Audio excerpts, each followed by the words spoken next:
ዝም ብሎ መክበር የለም ወጣቶች እንዳታልሙት ስራ አድካሚ ነው 10 ሞክረህ አንድ ነው የሚሳካል 10 ፕሮጀክት ሞክረህ አንዱ ይሳካል እንዲህ ነው የንግዱ ዓለም የሚኖር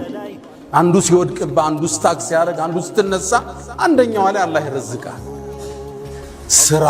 መልፋት በላብ ማደር ወጣቱን ልናስተውሰው ግድ ይለናል በእስልምና ታሪክ የኛ ተምሳሌቶቻችን የነብዩ አለይሂ ሰላቱ ወሰለም ሰሃቦች ናቸው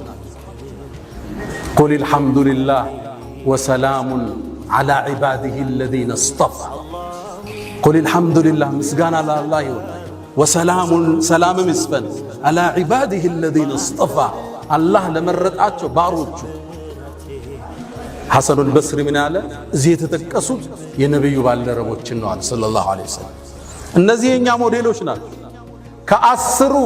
አንድ ቦታ ላይ የጀነት ከተባሉ